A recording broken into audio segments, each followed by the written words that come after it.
Hi, everybody, and welcome back to another Round Robin. This is season 2, episode 4 of Round Robin, where we will be talking about Christopher Dankovich. I'm going to start this one off, I think. So I'm going to credit this to Regina. And Christine, if you remember this, when we were talking about, Christopher Dankovich, when the judge was going to sentence him. And remember, he said he wished he could order mental health treatment, but he couldn't, and neither one of us could figure out why. Like, why? Well, thanks to the link that Regina sent us last week regarding that guy that is in prison with Christopher Dankovich, I read the article that she sent me, and it says in there, Christopher writes about this guy in Prison Writers, like we talked about before. And Christopher said, if you are under the age of 18, it is up to the parents whether or not you get mental health treatment. Oh, I'm sorry. I still think that when they're incarcerated like that, and it's a question of incarceration or mental health, it's still kind of one or the other, because either they're going to go to a mental health facility or they're going to go to prison. And yeah, they can order counseling in prison, but once they're in prison, there's one counselor, there's one shrink, psychologist, whatever, for the whole prison. They're not all going. They probably all need to go. They're not all going. So it's not intensive therapy. You know what I mean? Yeah. But listen to this, though. That also means that Christopher's dad did not approve his mental health help. So why? Your kid just killed your ex-wife and... Maybe he wanted her dead? Yeah. And maybe Christopher, I know in the beginning you painted it out to be Christopher was a good student, blah, blah, blah. But this is all after the fact. This is all whitewashing, no pun intended, of a kid and a horrible tragedy, blah, blah, blah. Like, nobody's ever going to say, oh, my God, good riddance. That kid needs to be locked up, throw away the key because he was horrendous and he did this and he did that. Not a lot of people have that perspective after the fact. Maybe he was a bad kid and the dad was like, good riddance. He should be locked up. I mean, we did just come off of the last incident that he had to be spoken to by his parents was him making a gun, makeshift gun. Yeah. Right, and breaking into the school. It also sounds like his dad wasn't particularly involved or particularly concerned about his son's well-being. It seems like, why would dad now all of a sudden decide to be involved? Well, he probably was forced to a little bit, just as the surviving parent. I mean, even if he didn't have custody, he would be next in line for custody if something happened to her.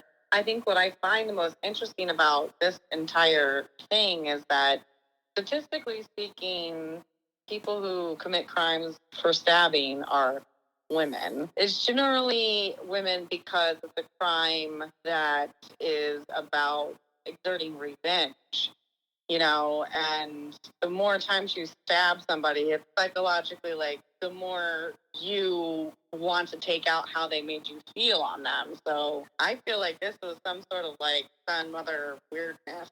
Yeah, well, stabbings are crimes of passion. I think that's kind of where you were headed with that. What if we think of this as a crime of passion? Okay, without negating what we were just talking about, the dad disinvolvement, or he doesn't need mental health, just lock him up. Like, what if the perspective was dad was like good riddance? Those two were a handful to begin with. Remember, she was a counselor, so we talked about that aspect. Right, but wasn't there always also something about he was a counselor, but it sounded like it wasn't a traditional sort of therapist, like a spiritual counselor or something? She was a pastor, a minister. Yeah. Right. Yeah, I want to go back. He had a lot of hatred for his mom. Brutally murdered her. My gut feeling tells me there's more to this story than actually came to the surface. I think this kid was abused, and quite possibly by his mom. I can't see strict upbringing being a reason to kill. So I'm thinking there's a lot, maybe darker things that happened to this poor boy. And I say poor boy because something, in my mind, for somebody to perform this hideous type of murder, something bad has happened to this kid. And we hear the story, he's got a strict upbringing, but that's not enough. It just doesn't seem enough to make somebody snap. Right. You have to realize that we're now feeling empathetic towards him and giving him rationalizations and reasoning to what he did. So we have to always keep in mind that the perspective is all over the map. We can have a perspective from many different viewpoints. Because one perspective is he was just an evil kid. because he never copped to it and he never owned it, which means that it never really bothered him that he did it. So that's one kind of perspective if you take that into account. Another perspective is that maybe the mother was downright abusive. You know, maybe she was all the bad things that people think of ministers and counselors. Maybe she was very, I don't know, very right-wing monarch. Religious zealot. Yes, there you go. That's good wording. Maybe she was a religious zealot, because that is one thing that I wanted to get back to. I know I'm all over the place right now. But Trace, you started that episode out with talking about abortion rights and how this was weighing on him because of her ministry and such. You found that he was against her zealot-like ideology. And then you bring in the fact that he was making a gun, and then he ends up killing his mother. So it's kind of an easy deduction to say he was making that gun as one of his plans to off her. And then finally, it all accumulated in a crime of passion, stabbing, ridiculousness, mayhem, you recounting your storytelling, how it was a bloody mess in a more eloquent way. I don't know. Like, there's so many different ways to look at it. But either way, he never owns it. So you just brought up something really interesting, and as you're saying it, my mind is zipping all over the place. So the gun, he was making the gun because he was going to go cause some mass murder in my mind, right? Yeah, I was just thinking how lucky that his effort to do that was thwarted, because Right. I mean, he might have been trying to sneak in during the night, and then when kids start pouring in, he just starts mowing people down with a potato gun. Right. Well, it was a gun. He made the gun with gunpowder and marbles. Right. Right. So, right, but think about it. So his mom took that. He's super pissed. She handed it over to dad. Maybe he's the authoritarian one for some weird reason, because why give it to dad? Why not just destroy it? Right. Yeah. So it was, he went away for the weekend and then came back. They sat at the table and talked about whatever. He left, and it was shortly thereafter. Like, maybe he was just so out of his mind because his plan was thwarted. He's like, okay, you're it. Or maybe she was a part of the whole plan in the first place, because he's like, whatevs, I'm going to kill people. I'm going to kill her too. So maybe she was the only one that he could get his hands on. Yeah. I mean, this whole story is a what if. This is possible, that's possible. But the wild thing is in all his writings, he's a published writer, he writes about none of this. No, it's like he's put that on the shelf, it feels like, doesn't Yeah, it? he doesn't want to He talk never about it anymore. acknowledges it again, which that's what tripped me up like crazy to lead me to the place that he was just the evil spawn, dude. Okay, but what if his mother was molesting him? And the reason why he doesn't want to tell the story is because he feels shamed. That's what I'm thinking. That's my gut feeling on And it. so he can't come and say that, because people are jerks and they will make fun of him for it. You know, I don't know. I just find it strange that nobody. I mean, let's face it. Like the Menendez brothers, nobody was like, "Oh, those poor guys." Somebody should have really, taken it easy on their sentence. Like I think there are other, youths that have been convicted where, like, we were like, no, they should definitely be in prison. You know what I mean? But like this kid, after the fact, if nobody ever had like any violent tendencies with him or saw any kind of, other than the normal rebellion with blue hair, and like my kid went through a whole goth phase I wasn't thrilled about, but I just let her do it because I knew if I was going to push her, then she'd be sneaking around doing it, which is, what all my friends did when they were in school. And so I just rolled with it. Well, But that's what we would do too, right? I don't know. I feel like he didn't seem to have a problem with anybody else other than his mother. Yeah. On Nina's point, did anybody happen to see the new special on Kevin Spacey? Yes. Okay. I did. So his victims, they felt shame. They didn't want to come out and talk to anybody about it because they felt like it was their fault. Right. Well, especially if, if the boy is not homosexual, then they feel like they did something wrong, or does this make them homosexual, or they're afraid people are going to think they're gay because this happened to them. Right. So there is a whole another level of like discrimination from a heterosexual standpoint, and that because people can't come out as victims, as men, and us be able to embrace them in their vulnerability and make them feel safe in that space, they keep to themselves. Yeah. And that's the downfall of toxic masculinity, not allowing yourself to be able to express something without feeling emasculated for doing I don't so. have that problem. I'm an expresser. I'm going to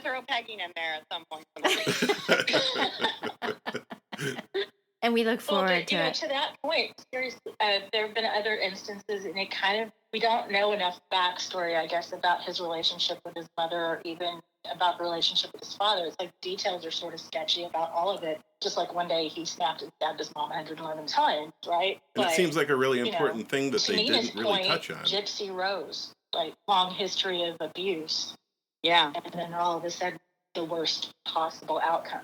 Right. Right. Oh my gosh. she's Great correlation. Freedom. She started to have a relationship outside of the control of her mother, and she started to understand and see on some level that, wait a second, I'm kind of being duped here. Now, I'm not excusing her, for killing her mom, but I think, when you start to have that influence that most teenagers kind of go through in the middle school time, that's when you start really caring what your peers think about you rather than your parents, right? Right. And maybe it just got like hyper, and then she was just trying to stamp that out. Well, let's think about it too, that in the story, what did he do? He dyed his hair because he was in 8th grade, right? He was getting ready to go into 9th grade.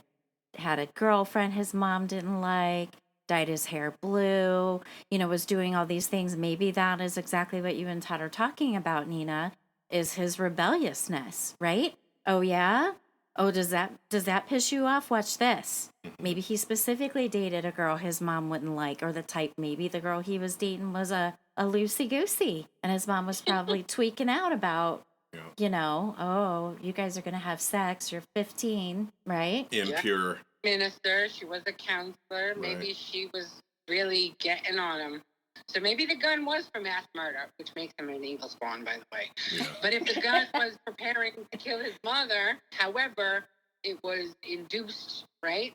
So that's where we get all the empathy for the kids that are abused and all that. If she was inducing his psychosis, and he got to the point where the only way out was to murder her, well, he definitely did it in a crime of passion. Mm-hmm.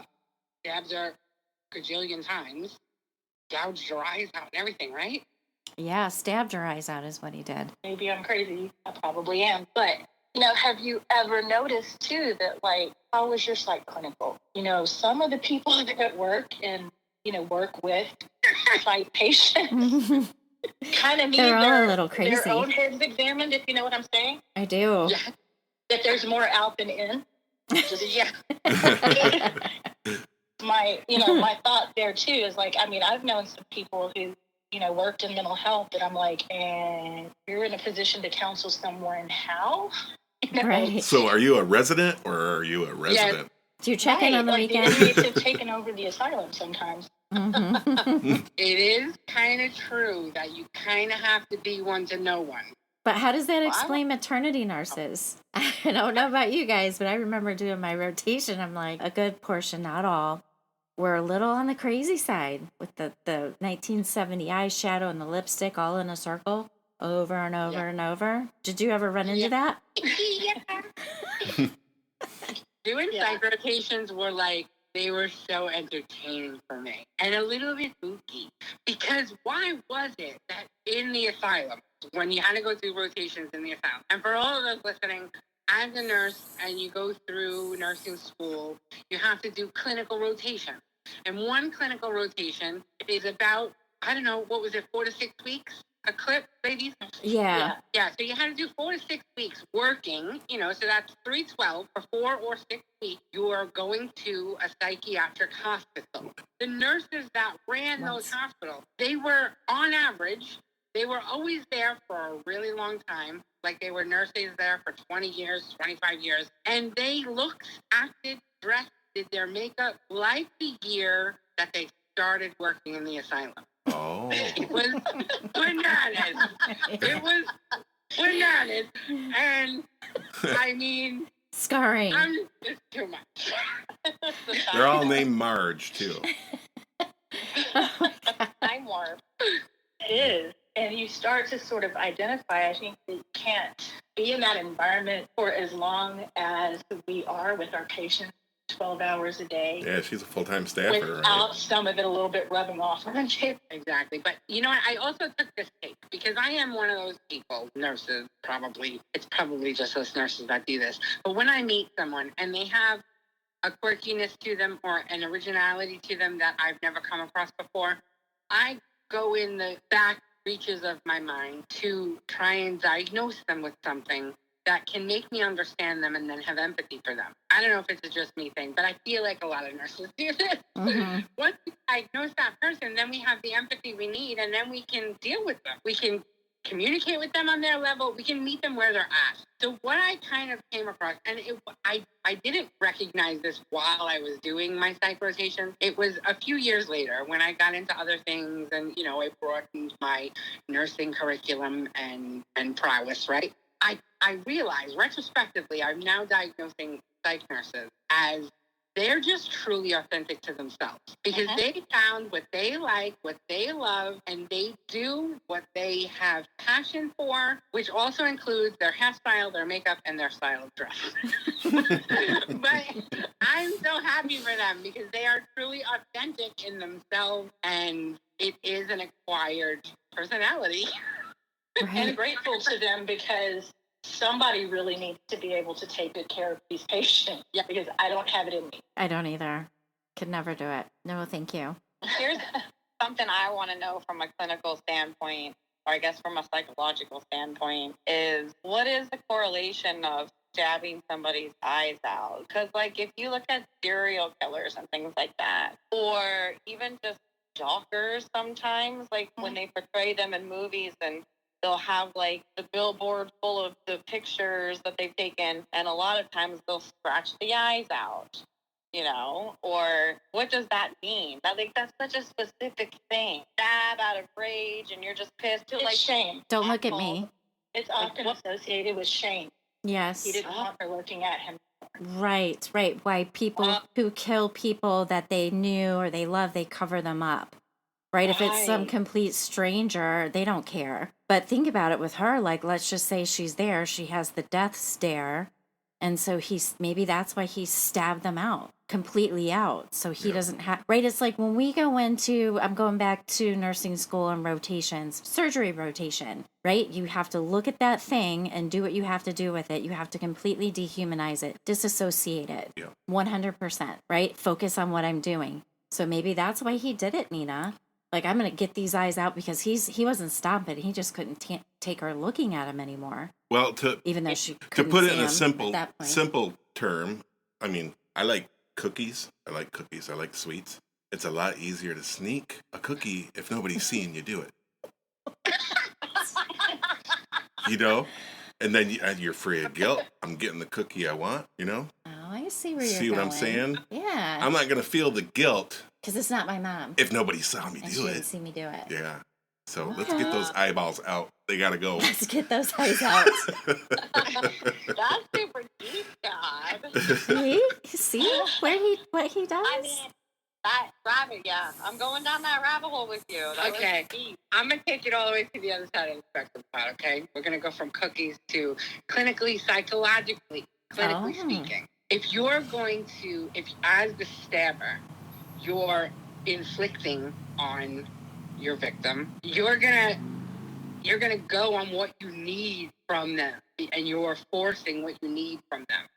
And perhaps he needed her to lose one of her senses. He needed to take away some of her reality while he was taking up his crime of passion. Look how that all tangles in together. Do you think that two different ways to say the same thing? Like almost like a sympathetic injury. You know what? You probably better not see this. I'm going to be a solid.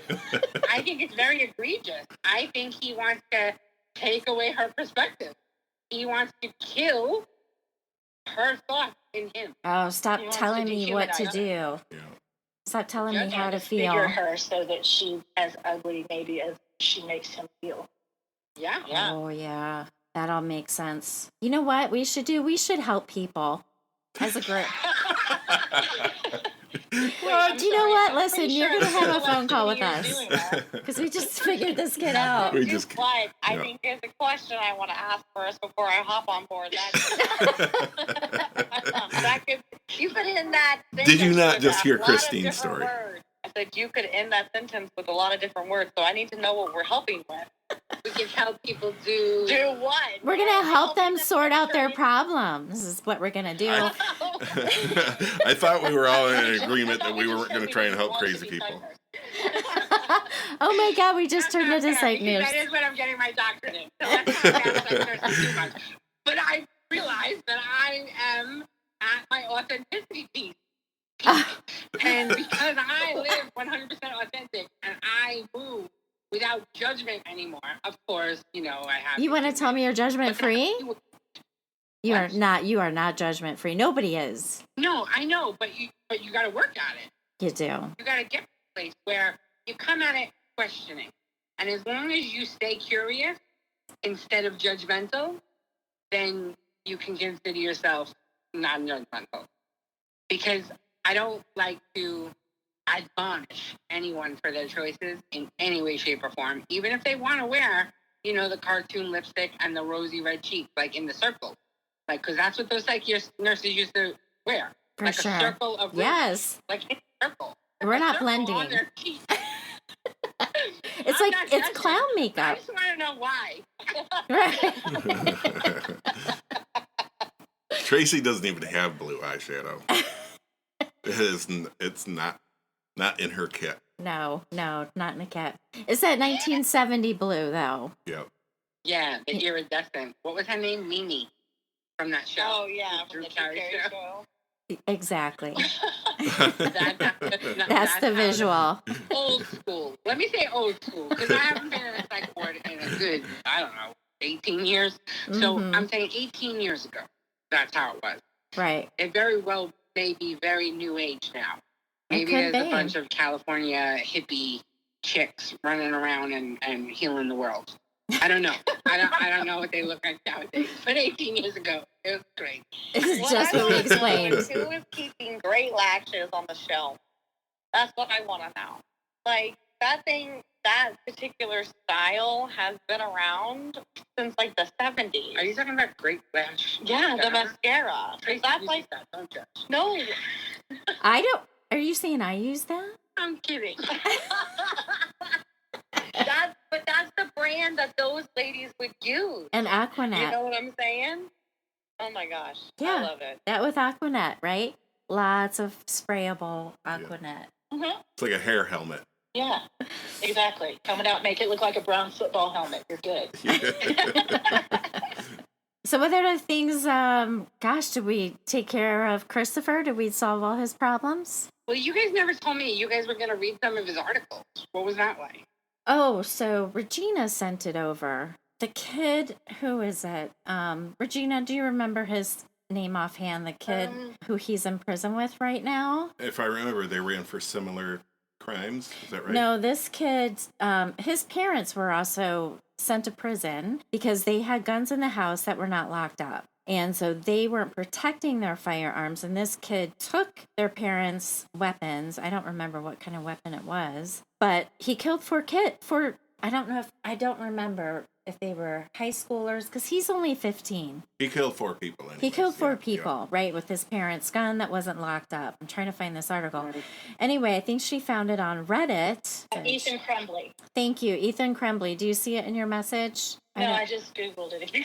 Because that's where Regina had said, he's writing in prison, which we knew he was. He was doing that, because I told you all the places he was published and all that kind of stuff. But with him being in prison with this young boy, like, he was worried about him, actually, if you read the article. And, he was like, oh, gosh, he's a 15-year-old boy. Because he knew what this kid was about, what his life was about to become. You know what I mean? And he was, and Christopher even was mealy. Both of these kids, they were babies. They're not babies, but you know what I'm saying. In the grand scheme of things, they're 15 and 16 years old by the time they walk into prison with all these grown men who maybe, did whatever they did once, or they're a multiple offender. But he was just like, oh my gosh, all the stuff he's going to go through. I wish I could help him with this or that or whatever. But he's like, he looks like a baby boy. Like, they're going to be after him. So this part of the article, I'm just going to read a little piece of it. Please do. Future, and it says, the night before his 18th birthday, Ethan will be ordered by prison staff to pack up all of his belongings. The state issued socks, underwear, and prison uniform. along with the mail that he's received and a small amount of property or commissary that he may have been able to purchase. Once he turns 18, coming very soon, he will no longer be allowed to be housed in the under 18 prison cell block. All Michigan prisoners sentenced to more than 10 years are classified as high security, known as level 4, for at least their first 3 years locked up.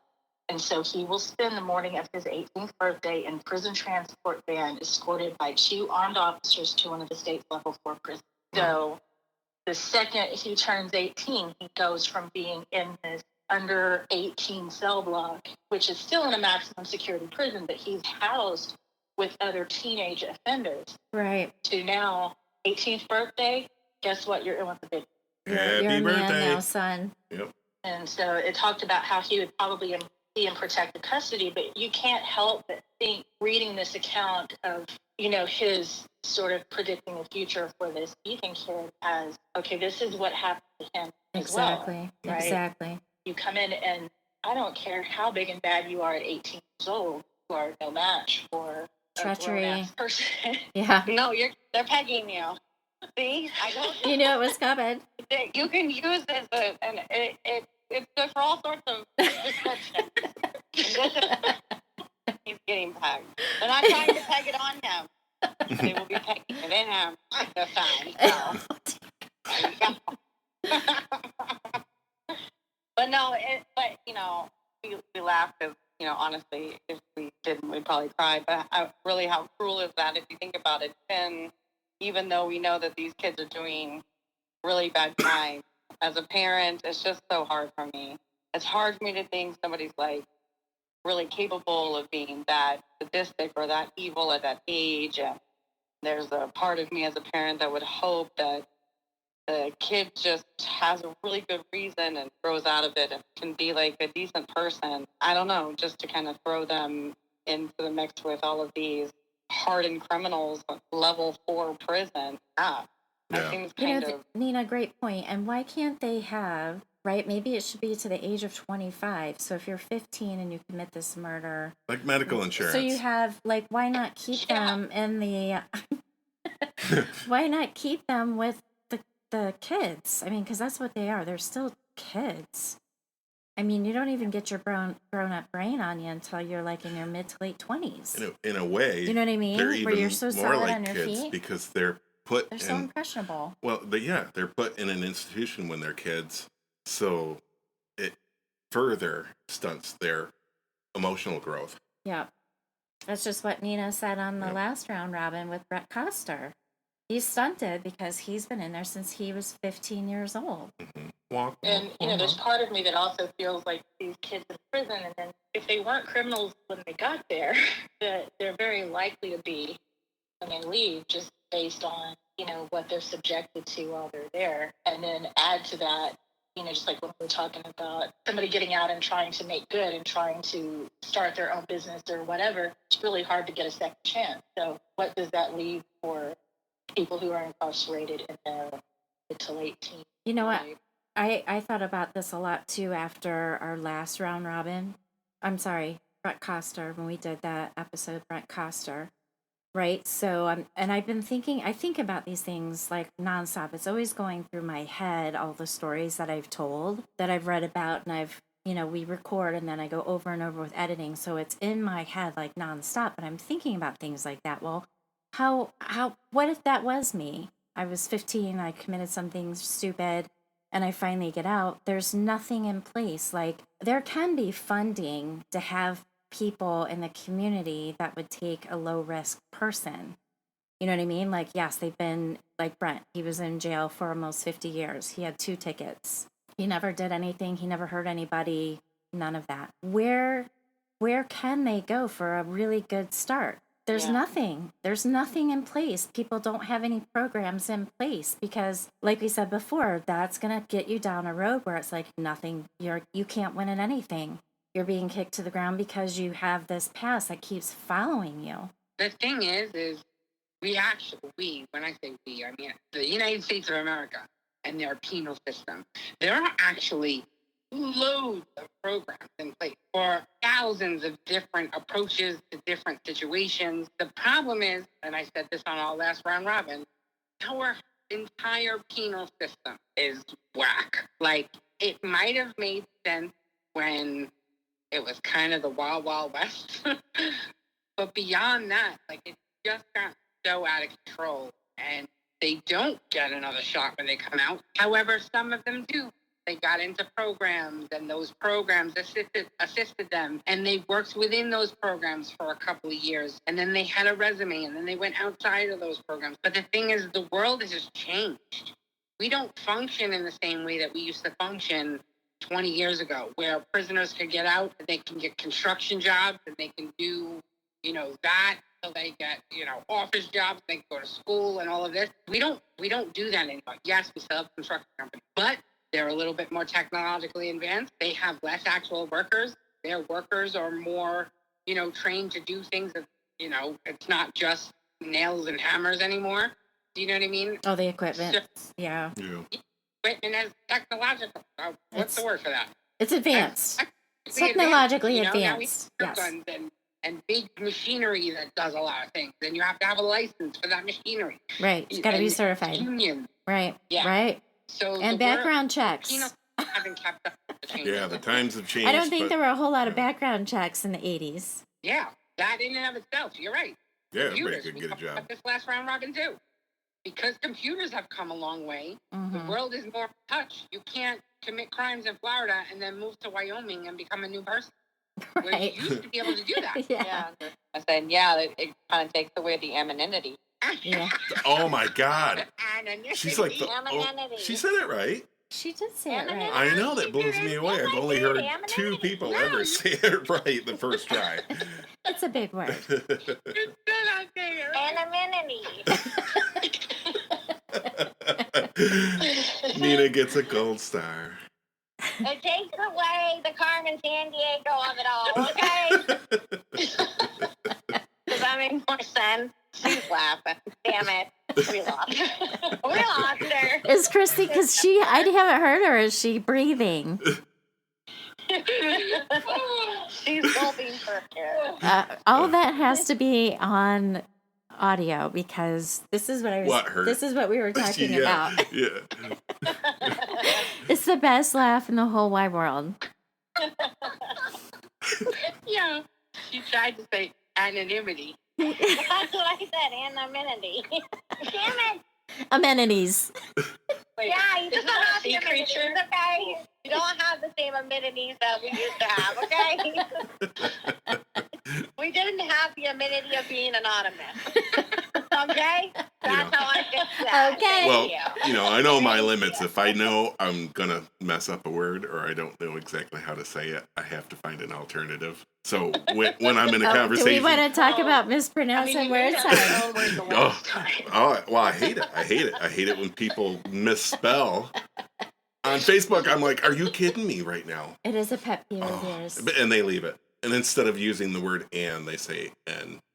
That drives Todd's got that drives issues. me Do nuts. not. It's not like the word "and" is like super long. She's a grammar Nazi. Him too.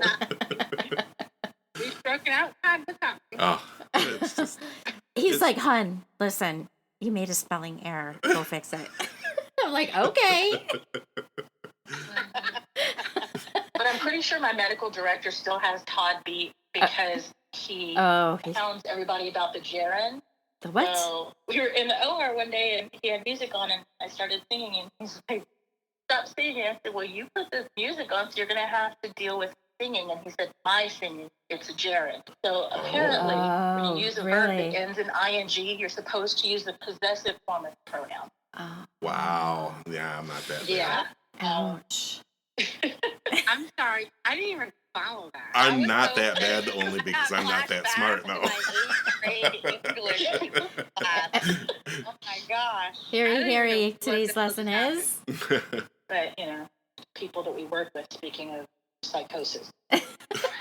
Do they work in the psych ward? Does that doctor go there on the weekends? Uh-huh. Does he? No, he might need to, though. Yes. Yeah, he's special.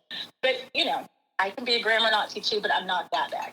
Well, that wasn't it. I wasn't being a grammar Nazi guy. And we're saying the N-word too much. Oh. No. Nurse? Todd said he was. Yeah, I know. But I'm not. Oh, okay. I thought I was being accused of being a grammar Nazi. No. Making fun of the fact that she can't say anonymity. I thought she did really well. I thought I heard it right, Great. I heard the right word. and I was surprised because that doesn't happen very much with that word. Hold on. We weren't. That was a psychosis moment. Yeah, we were okay. we were celebrating Nina's great grammar. Yeah. All right, guys. We were So actually celebrating Todd and Nina's ability to create new words. Yeah, I think it's a thing. yeah, man. It should be. So Regina, do you still have that article open? Yes, I do.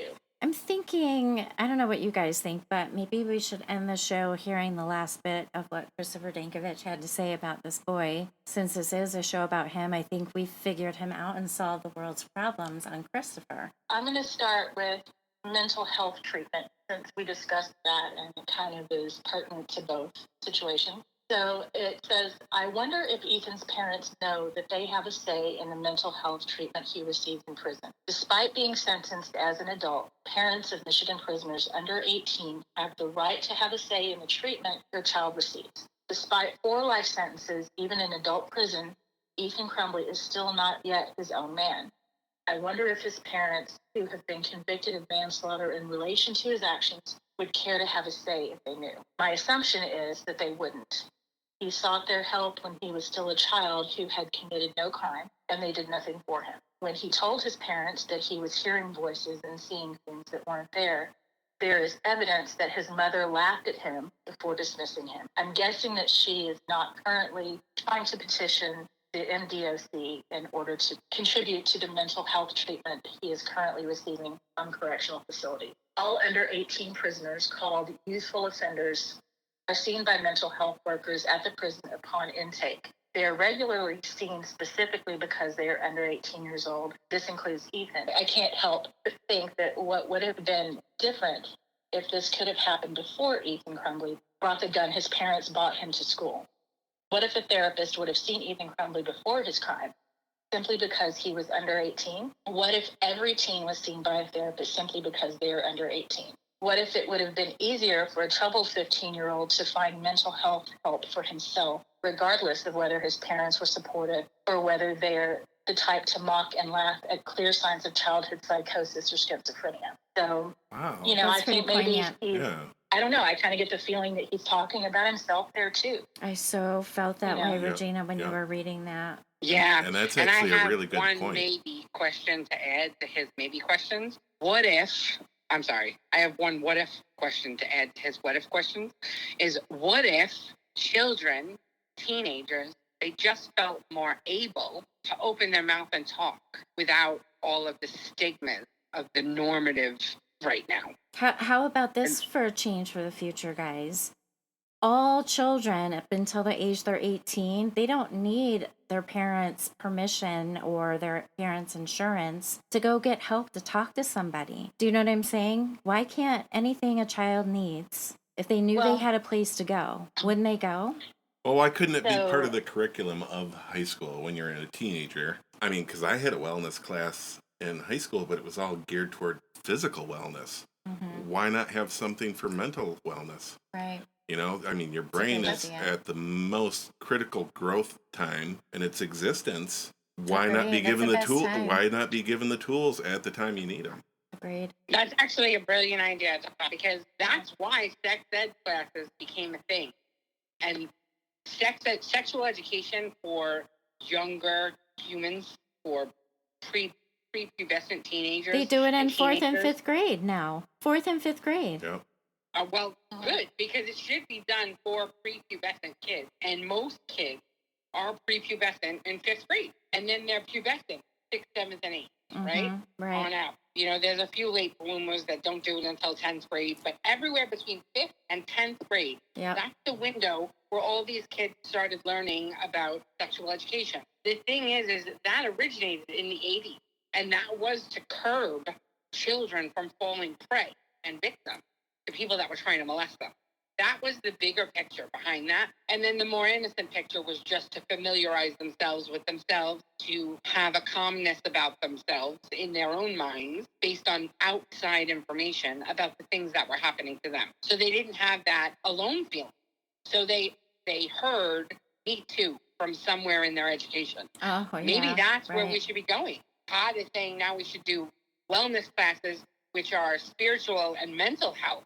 Mm-hmm. I think that's a great idea, and maybe that's where we're going, because all these kids nowadays, that's one of the good things about social media. It is also the double-edged sword, because that's also the bad thing, is when these kids are getting picked on and everything. But one of the good things is a lot of kids are hearing out there, Me Too. A lot of people are seeing themselves represented somewhere else, or they're seeing issues that they have represented somewhere else, and they're connecting with them. And that connection opens them up to accepting themselves. And then once self-acceptance can be gained, then outward acceptance follows suit easily. Right. And it's already with all the things that are instituted in schools these days, like kids are like Emily's group, like the bullying thing, like it's because it got squashed, right? I mean, yeah, some shit still happens, but overall, I mean, it's gotten better and they're all being educated on it because of the things I hear Emily say and her friends say. You know, they try to accept everybody, even if they've had some bad experiences, they're still decent with the kids. You know what I mean? Not all of them, but I'm just saying what I've experienced with Emily. Friendships go bad, they're still recognizing each other and saying hi or whatever. That's pretty cool. That's advancement, don't you think? Yeah, it's true. I don't know how Michigan is necessarily, but in Texas, at the age of 16, for the purposes of receiving mental health, you're considered an adult. So there was a lot of, let's just say, drama that I don't care to really get into the details of going on in my family when I was that age. And I did find my own therapist and make my own appointments and drive myself and pay the copay. That's cool. You know, That's awesome. With my, part-time after-school job. But of course, I did have to have insurance. I had to use my parents' insurance. Right, but that was great that you could do but that. it's not, I don't think that everybody knew that, or, even if that is still available, because I don't think that your average, 16-year-old knows that. Well, and it where to even depends. look to find that information, and there's not anybody at school necessarily telling them, hey, this is available to you. Well, every school, every high school, every junior high also, they have guidance counselors, and those guidance counselors are supposed to be there for that, because then there will always be a social worker at every school, and that social worker is like a therapist. Well, you know what those guidance counselors should do? This just came to me as you guys are talking. Guidance counselors should be having classes like every other teacher in the school, right? Because they don't always see you. I mean, how often did you see your guidance counselor at school? When it was your birthday? Hey, here's the hey, you doing good? Blah, blah, blah. Okay, that's about it. Yeah. Oh, and then when you're trying to get into college. That goes along with what Todd was just saying, have wellness classes. Right. Maybe guidance should hold. Put them to work. Mm-hmm. Yeah, hold a period. Yeah. Yeah, because let's be realistic. What are they doing? They're sitting in their desk all day. Right. Well, sitting at their desk all day. You know, well, and then they may have a handful, but come on. And then the kids could have like exercises, and team building experiences. How about just deep breathing? Yeah. Yoga 101, meditation. Just breathing, just learning to center yourself. Like when things are ropes going course sideways. during PE would be cool. A what? A ropes course during PE would be cool. A ropes? I don't know if you guys are familiar with ropes, but it's a series of exercises that you do as a group, and they're physical challenges, but they are meant to teach trust between, members of a team or members of a group. So especially a diverse group. It takes a team. It's not an individual thing. Right. No, it's like one of the things we did was trust falls, where you stand and kind of cross your arms across your body, make yourself stiff, and everybody stands in a circle around you, and they fall backward. You close your eyes, and they tip you back and forth. And once you're nice and relaxed, whoever is designated as the head gives a signal, and they all lift you up over their head. It's a very cool feeling, but it also teaches you to trust and to also be trusted by other people. That's a tough one, isn't it? Well, and trust inspires. Thanks, dude. Thanks for catching me. That meant a lot. Guess what? I know we're not like buddies, but I know I can trust you. I need some help. Right, someone to talk to. Which all connects back, right? Because it's a didactic. You have your physical stuff Mhm. and then you have your classwork. You know what? We just solved a whole nother problem.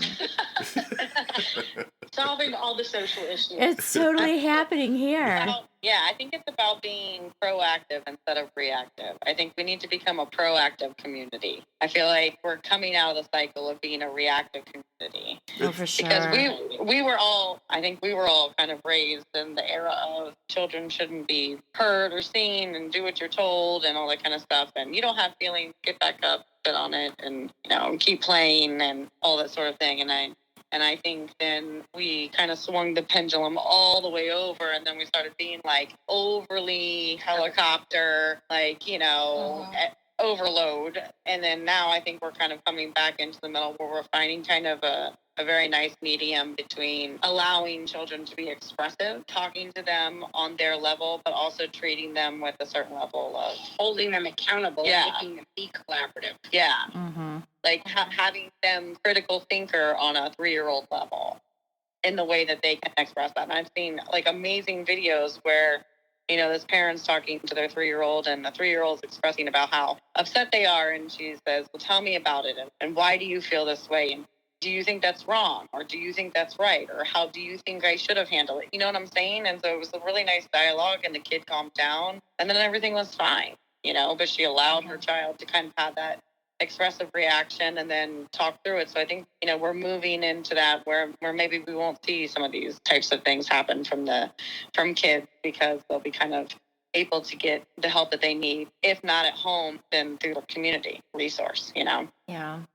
Yeah, definitely. I mean, and like my situation too, I mean, it's not that my parents didn't care and it's not that my parents were horrible people or horrible parents, because they aren't. They were dealing with their own issues at the time. As a parent myself, I kind of always joked that I came to the conclusion that no matter what I did, my children would be on some psychiatrist's couch talking about me at some point. But I mean, the truth is that you do the best you can with what you have at the time. I bet your folks were really proud about that, though, that you did that. You can't always blame it on the parents, but the point is they don't always have it in them to give the help. Well, Todd and I have this conversation all the time. So if you think about it, families way back in the day, always hitting your kids. People have gotten away from hitting their kids. They've gotten away, right? Because that was what you did to show authority.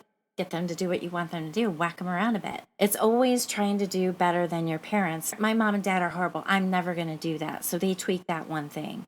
All the other stuff is built in because babies watch you like they're watching a TV show. That's how they subconsciously become who they are. Because I'm nonstop watching you, I'm taking everything about you in. That's how I'm going to become me, and then I'm going to tweak it. That's right. Yeah. Right? Yeah. So that's what we do as parents. Like, oh, I'm never going to be that. I'm not as strict as my father. My father was horribly strict. And Lauren says to me, why are you letting Emily get away with that? Because I was very strict with Lauren, but not as strict with her as my dad was with me. Now I'm even a little more loose with Emily because it's like in the grand scheme of things, I say, right? What was the problem? So that's what we all should be doing. And as time goes by, and if we can get some of these, we should write some laws. We should get some laws passed because I think this whole thing of talking about what should be in schools to help these children, what do we have as evidence? School shootings, young child murderers. Like, right. It seems like there's a lot of young kids we really expect doing horrible things. A whole lot on an impressionable mind that is still forming. But if we gave them what they needed while it's forming, we could eliminate well, that's a why lot they of this get these shit. kids in third world countries firing off automatic weapons. They're brainwashing them because they're so impressionable. These are going to be our best fighters. These kids are going to run out and do whatever we say when we say. It's the same thing. It's the age. Well, hopefully, actually, their downfall when people from other countries or even militias within our own country, True. They encourage young children and they brainwash young children. When those children start becoming self-aware and more aware of other things outside of their enclosed perception. So let's beat them to the punch. Question it themselves, and then they might even actually be the key to solving whatever misery they came from. Right. So back to what you were saying is you only know what you know when you know it, and we keep learning and we keep growing, and that is where, I mean, I know I'm a bleeding heart sometimes or whatever, but that is where I'm most hopeful is that the generations coming up and our generation, the differences that we've made, like you said, the baby boomers, just to generalize, they used to be quick with the belt. And then Right. our generation, we didn't hit our kids, but I don't know about you, but I was still a mean mom. I was too. I was a yeller. I'm a big yeller. Yeah, I was a mean mom. I growled and I came at you fast and I slammed and banged and threw things and maybe broke some stuff. But I never hit my kids. But I always This is how you make. This is what you've made me do. I'm breaking my own shit. That's how pissed off I am, and I've had it. Many of spanking spoons have fell victim to my ass when I was a kid.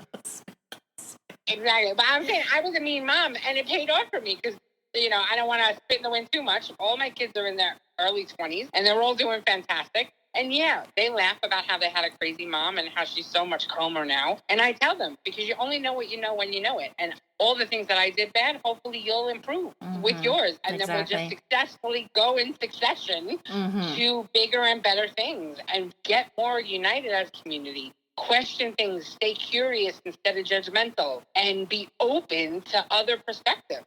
And I think that's the key. And I think these younger generations, despite the ones that we're talking about on these podcasts, overall, society-wise, kids are being more open to communicating because they don't feel as sheltered and they don't feel as boxed in as even our generation did. I agree with that.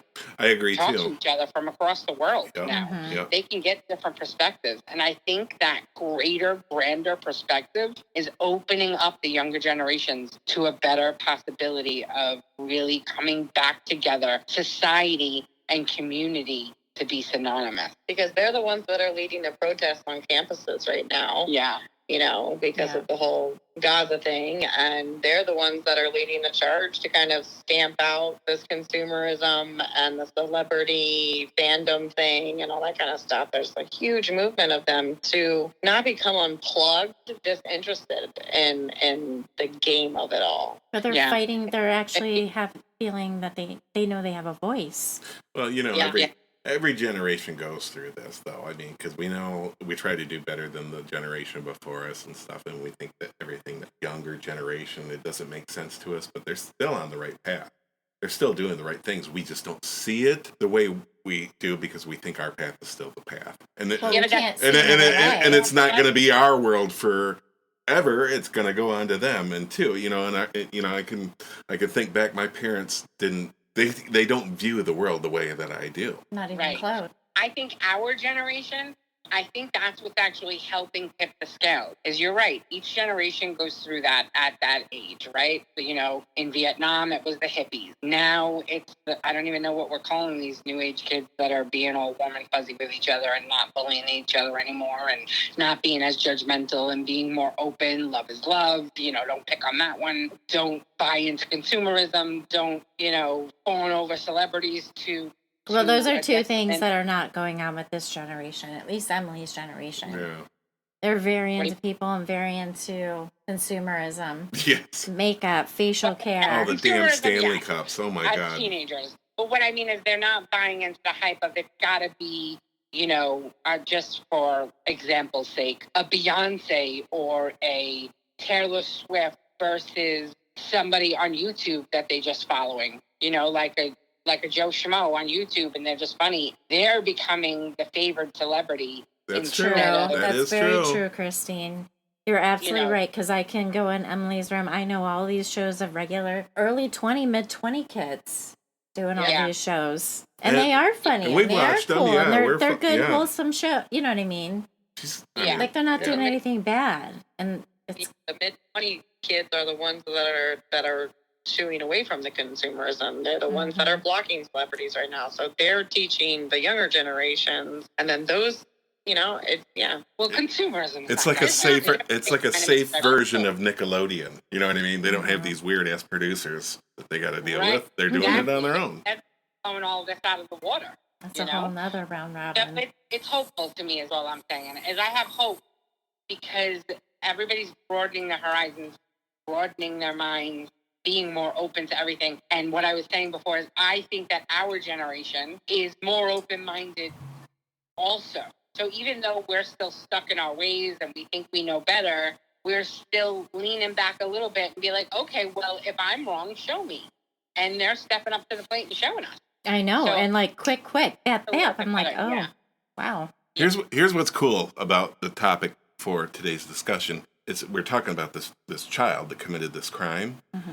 Look how much information we were able to pour into the ideas about this because it involves a child. We're asking more questions. I mean, come on, this is desperate. We have to figure this stuff out. Why is this happening? Why does this kind of thing happen in this world? Because when you think about child, you think about innocence. Yeah. It's the parents that they have that programs them in a wacky way. Nurture and nature again. I know, see? It's a thing, right? It's definitely a thing. Yeah. Well, you know what? We should probably wrap this up. I know all of us could probably talk for a long time, but I'm proud of us. I think I like how we talked out. I like the round robins. I liked how we talked it out. Yep. Makes a lot of sense. And this is what my brain does. My brain has always wanted to help. So that's what my brain is doing when I'm thinking of all these cases. And he wants help, this boy. Well, he's not a boy, he's a man now, right? He's 25 years old in prison. Yeah, Christopher. but I don't really know if we can say that he wants help. I think that letter right there that he wrote about. He's never accepted accountability for it. No. But right, maybe he's just not there yet. He wants help. But he won't Maybe ask for the it. way, because when Regina was reading his article about this kid, all I could think about was he's saying how I just like Regina, and Regina even said that, right? It even sounded like he was talking about himself. Mm-hmm. Maybe that's all he's still capable of doing because, as Nina said, he's freaking stunted. Yeah. What it really was is he was seeing someone else and had empathy for that other person because of what he had gone through. So he's able to empathize with that younger kid that's about to go through what he didn't like going through. So that's the first step. Yeah, he's finding his empathy. But the fact is he hasn't found his ownership of what he's done. Okay, and I hear that. But let's think about Brett Coster. We're going to throw that in. He was in prison for almost 50 years. And it took him, almost half of his sentence to finally talk to someone about it? Yeah. To finally say it. Well, and then he started getting help. He became a paralegal, learned how to work the system, and got himself out of jail. What are you talking about? My point yes, exactly. And I also want to point out, even at his parole hearing, he still kept calling it sex instead of rape. Right. Yeah. It was a date night. So he's still not. I know. I'm trying to find the good. I really am. Well, yeah, I think you kind of want to. You kind of want to because he was a child. Can people, okay, so here's a parting question. Can people at this stage, right? Let's just say this Christopher is 25, 26 years old at this point. Can he really be reprogrammed? Because that's what needs to happen. Because I don't know about you, but what is the most horrible thing you've ever done to hurt something? Like I've squashed a bug. I've stepped on a spider. Don't ask me that. Come on now. But come on, I know I'm different, but when I go to sleep at night, I would be terrified if I murdered someone, especially my mother.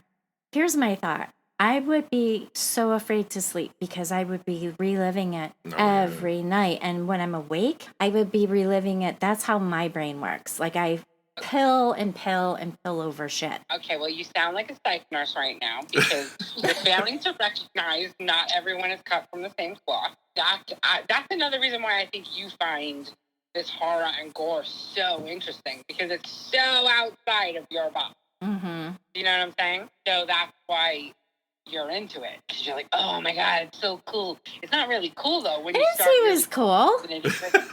No, you're making me so weird. No, when you're like, when you're the gore of it. It's crazy. Like stuff, yeah, like the Halloweenish stuff and. Like those scary movies and all that. Yeah, you're right. So when people like yourself are into all of that, you're into the murder mystery novels, you're into learning more about crimes. Because I don't understand it. Because we're but you want to. Well, we have investigative because I have to fix it.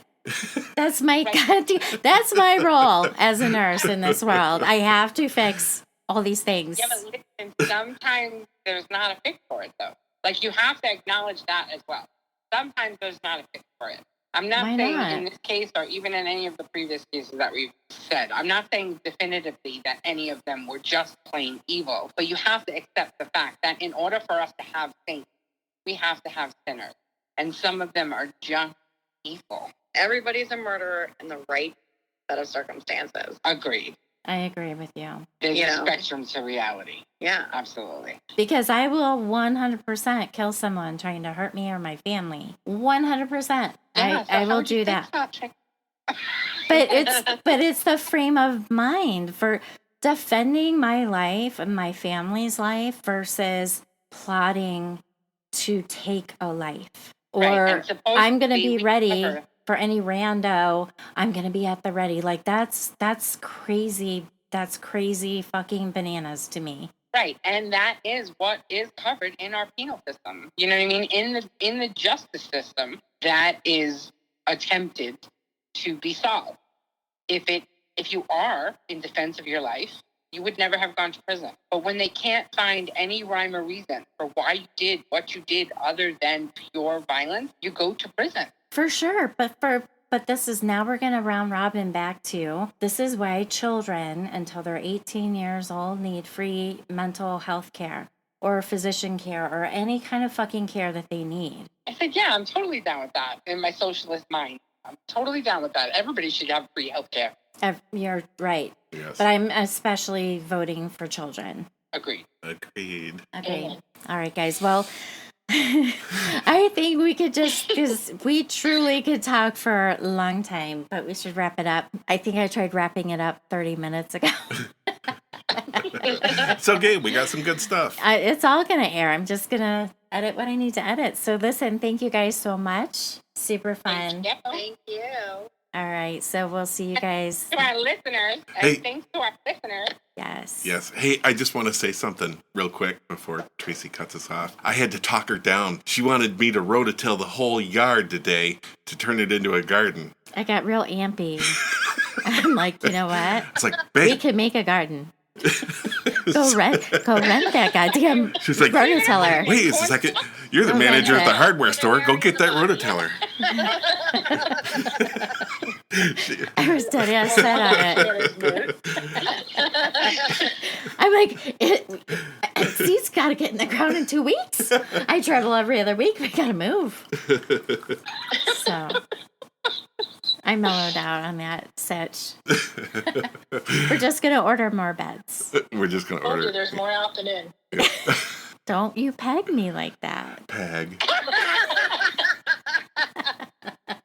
All right, everybody, we're going to call it a night. So thanks, everybody. Come back next Wednesday Goodbye. for Round Love you Rabbit. guys. Bye. Bye. Oh, my God. That was so great, you guys.